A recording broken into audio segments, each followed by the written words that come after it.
Hello everyone, my name is Avinash Kumar and I'm from Antariksha Studio in India. The topic of my talk today is decolonizing through world building and cultural play, where I'll feature experiments from Antariksha, which is an Indian adventure video game. Antariksha features a mother-son duo who undertake a cosmic pilgrimage to preserve the vanishing performative cultures of India. It features the protagonist, a dancer, played by Jayalakshmi Ishwar, and her son Ramanujan, who is a tribute to the great Indian mathematician Srinivasa Ramanujan. From 2013 to 2020, we undertook a transmedia journey under the umbrella name of Antariksha, which literally means exploration of the universe. During this time period, we produced a 1 hour long video game demo, a 1 hour long classical dance opera, a graphic novel, 2 music albums, and a whole lot of transmedia publishing and game development sharing on social media. Following this, we embarked on producing episode 1, which we hope will be a commercial release of our project. We are currently supported by Epic Mega Grants and Epic Games India, and the project is incubated by Antariksha Studio, which is a new transmedia collective focused on crafting Indian cultural entertainment for global audiences. In this next section, I'll be showing you some experiments that we've been undertaking under the umbrella of decolonizing through world building. Here we'll share some emergent ideas for transforming games that come from the global south. Although the term decolonize has many associations, notably the dismantling of structures, we focus on the constructive, playful, and positive takes on the concept. We want to move away from dismantling legacy systems to building alternative worlds that instead leverage them, and we believe in the power of games and game technology to enable this radical vision. We've tried to compose a toolkit of strategies from our work. This is, of course, ongoing game development, and it highlights our homegrown alternative strategies to world building as well. Let's look at some key questions and perspectives in the topic of decolonizing video games.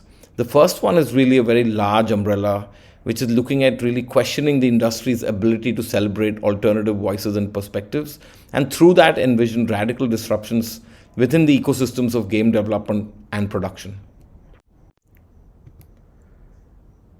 Let's look first at the idea of game inception and authorship and how we might reinvent it. Jayalakshmi Ishwar is the cultural director of our project. It's her story that inspired the video game, and she's an internationally renowned classical Indian dancer, an acclaimed performer, choreographer, teacher, and author with an experience of more than 5 decades under her belt. She also happens to be my mother, and this opportunity to work with her as a mother-son duo driving the creation of this project is rare and to be cherished. It also puts us in a very unique position as a video game project, not just in India, but even globally. Let's look now at the challenge of creating a game project in India where the market is quite nascent, but the expectations are quite global. We are making a 3D adventure video game, and part of this challenge means that we have to create a format that might appeal to local markets, maybe to Asian markets, and definitely to global markets. And what we're trying to do to address this is to really come up with unique ideas that could apply to each market, and also to think through the idea that the hyperlocal can actually become the hyper-global. And there's a big part of decolonizing that depends on this kind of a confidence and this kind of an ambition to be able to traverse these boundaries that traditionally might exist for game developers in India. We also want to develop our game for multiple uses and longevity against trends. We feel it's really important to design for a wide spectrum of audiences, and it's also important to design for adaptation and reuse in multiple settings.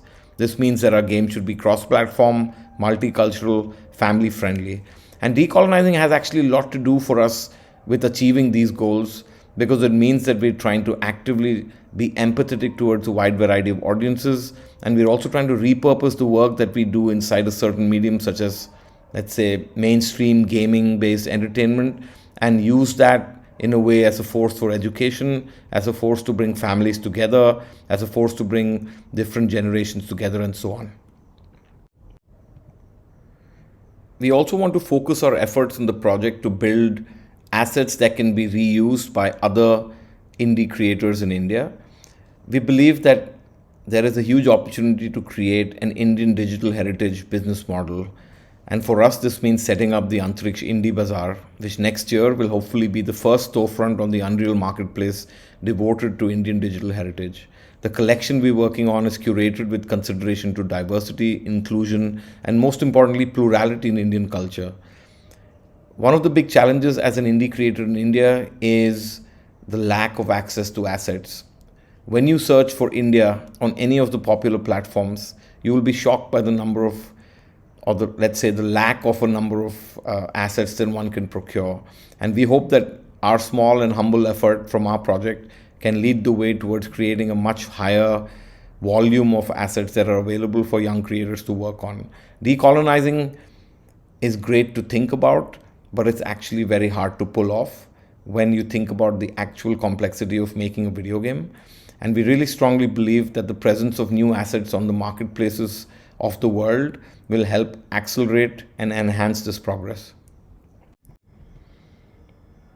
I'd also like to touch upon the very important concept of partnerships and to highlight the idea that over the last close to 1 decade of development on our project, we've had several partners who have supported us through this journey, and we've also made sure that these partners were not venture capitalists or were not like banks who were giving us loans and so on. We tried to focus our work on partnerships that could help us raise funds, which helped us retain our independence.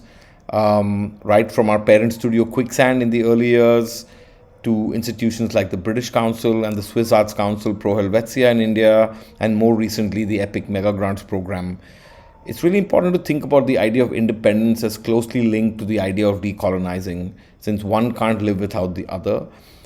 And you need money to make video games. I think we all know that. Maybe you need a lot of money to make video games. And it's very important to understand that the pressures of money can often take away from the idea of decolonizing. And therefore, the decisions that we take under those pressures are extremely important. It's important to be patient. It's okay to be slow. It's okay when times are hard, but it's really important to build the right partnerships so that one can retain our independence. Without that, the journey towards decolonizing will most probably not come true. We've also been exploring this idea of creating containers for digital repatriation. And by this, what we mean is the ability to work with collections that exist around the world, housing Indian culture. A lot of these are obviously in the UK, such as the Wellcome Collection. We also have museums in India, and so on and so forth. And what we've done inside the project is to try to imaginatively create these containers, which could be, UI systems, they could be gadgets, they could be devices, and so on, such as the ones you see on the screen. And these are ways in which we can accept, let's say, donations from museums. And in return for that, we can present their work in a new format. For us, our video game is very much like a museum. We would like to think of our project as a museum of museums, and therefore we've kept this idea of containers for digital repatriation as a very important aspect of a project. This is not easy to pull off. It's very hard to work with museums. It's very hard to explain the connection between a photograph that's shot, let's say, in the late 1800s to a game that's made in 2022 in a 3D format. However, this kind of a journey is extremely important, and digital repatriation or repatriation in general of colonial assets is actually an extremely important aspect of what cultural projects in India need to really investigate more deeply. Moving on a slightly tangential note, I wanted to point out a really exciting development that happened for us 5 years back when we moved to the place where we are in today, which is the state of Goa, which is a rural location. And I think finding a rural home for game development set in nature has been really, really rewarding for us, and also helped me really understand this idea that a big part of decolonizing is also to really question the space where cutting edge next gen games are built. For me, it's very clear today that that place has to be in nature, that place has to be with real people around me who are humble, who live with the land, who can help me understand that true culture has a lot more in it than just video game culture can provide. And therefore, it's really important to think about the space within which you make games, the space within which you create new imaginations of the future. And it's really important to respect that idea and not fall for this kind of, let's say, the Silicon Valley dream that a lot of the game creators I meet seem to have. I'd like to move now to the second facet of what I wanted to present. This has to do with the portrayal of multi-layered identities, which of course is extremely important in a culture as plural as India, and also to try and avoid this idea of freezing cultures into their colonial histories. We see this happen in film all the time. We see this happen in global gaming when people are trying to represent indigenous cultures. We also see this when people are not able to design diverse characters and show empathy and sensitivity that can inspire the people that we are representing in the end. The first example I'd like to take here is this idea of bringing to life colonial archives of people and cultures. The example here is from work from the V&A. These are paintings on the left from the late 1800s which show castes and occupations of South India.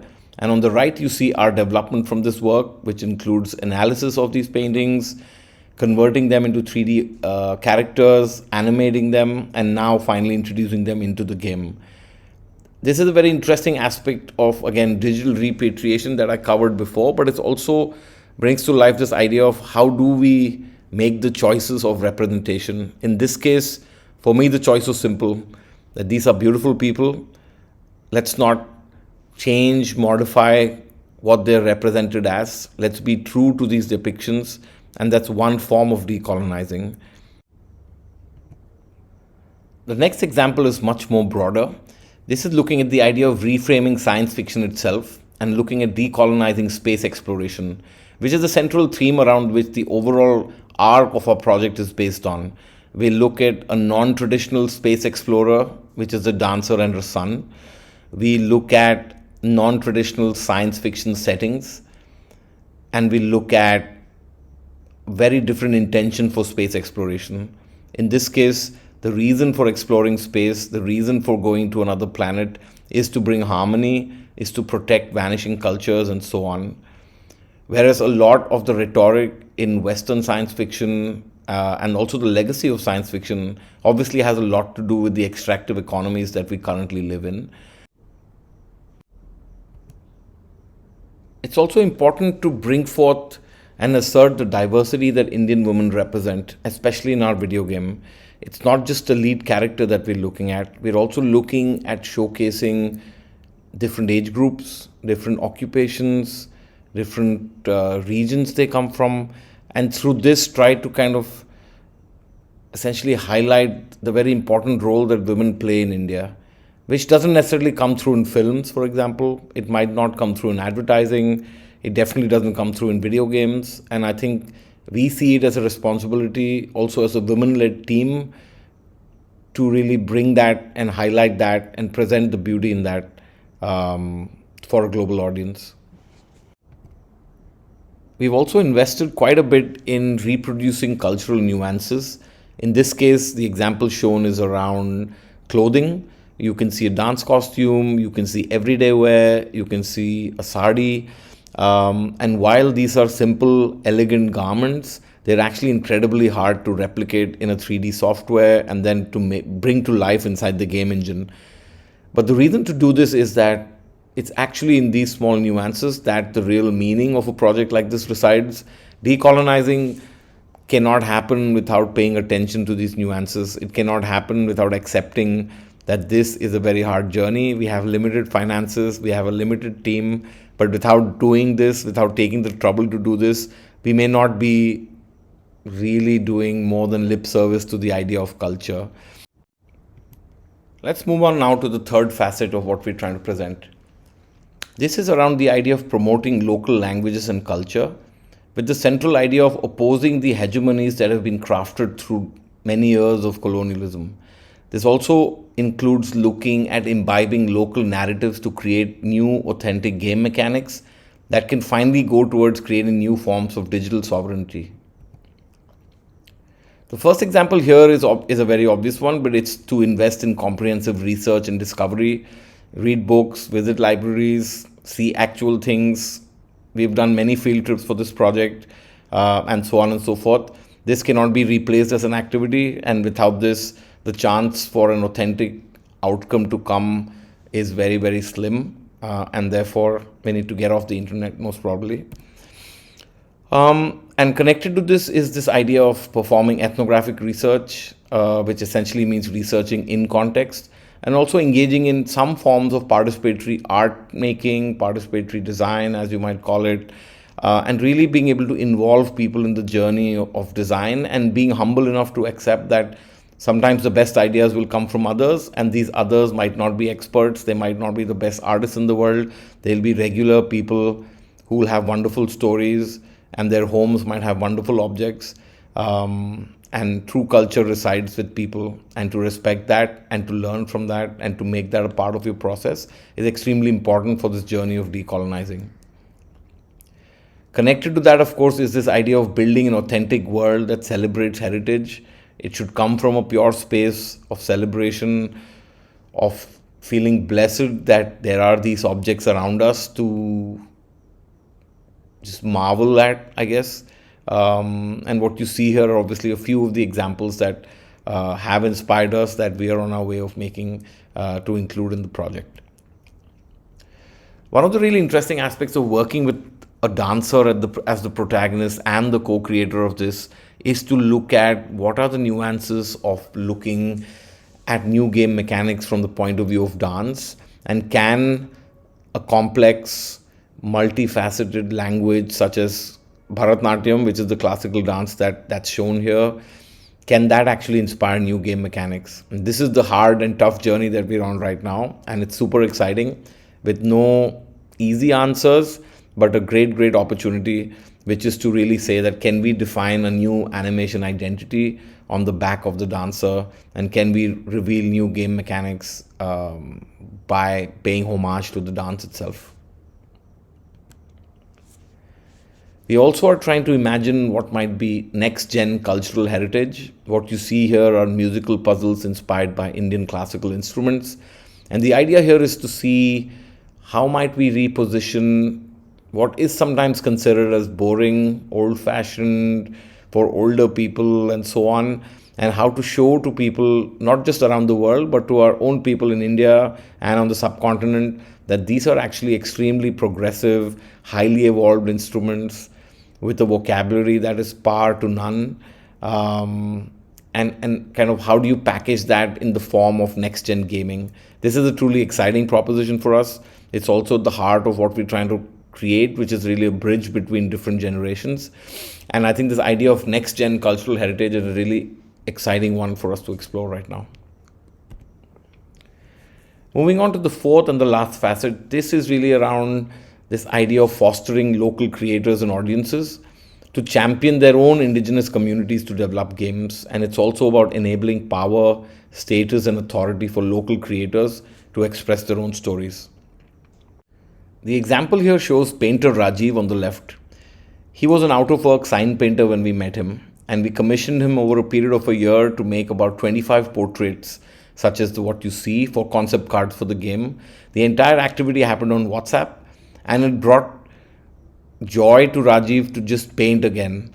And I think these are the kind of examples that really highlight this idea that there are a multitude of non-traditional creators, thousands of them in a country like India, who are actually excluded from the game pipeline and the game development process.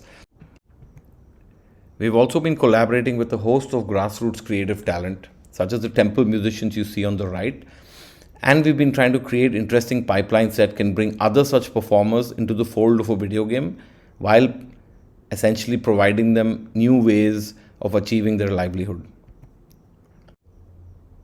We've also been looking at the field of photogrammetry or 3D scanning, and through extensive work done as experiments in this project, have also been thinking deeply about the ethics of photogrammetry. In the context of works of crafts made by anonymous artisans over centuries, the question we consider revolves around intergenerational equity. What is owed to them if revenues are made on a commercial video game, and who is it owed to? Is it owed to a community of sculptors? Is it owed to the village that they come from? Is it owed to the larger body of sculptural works in India, and so on. And this is something that we're very keen to explore in the coming months. Moving on to our actual team, and this is a cross section of the team that's currently working on the game. One of our main considerations has been to create a flat working culture for this diverse team, and knowing that game production in India, especially when it comes to AAA production, for example, has not always worked like this. We are a country that's also known for being an outsourcing country in the global gaming scene, and often people who work in these environments might not get the opportunity to creatively express themselves or to enable their own creativity to come to the fore. Our attempt with our project is to try to establish a more open, creative playing field for the whole team, and through that create a certain working culture that finally might be the greatest proof of decolonizing. In conclusion, I'd like to say that speculative world building and cultural futures can be a force for harmonizing the complexities of decolonization. I'm not an expert on decolonization by any stretch, but my experience of being on this project and experience of going through these ideas in my head over the last few months has definitely led me to believe that there is a possibility for video games to be instruments for decolonizing, and there is a much greater possibility for sure for video games themselves to be decolonized by adopting more constructive, positive, playful approaches that can bring people together and not dismantle old structures only. I wanted to unfortunately end with some words of caution, which is really looking at the future of decolonization in the global south. And I think for all of us who live here, while we appreciate the current trends in the world and the where our thinking is going, we also have to recognize that as much as is being decolonized, maybe more is being recolonized, and there are certain currents in the world today that do threaten to bring us back to where we were. And I think it's the responsibility for all of us, whether we're game creators or not, to appreciate what's happening and to keep an eye out on the future and do what we can to not take us in the direction that's implied here, which is a situation of recolonization because of certain forces. I think we all understand quite well today. Thank you for giving me the opportunity and our team the opportunity to show our work. And we're happy to take any questions and be accessible to others who might want to learn from us. Thank you.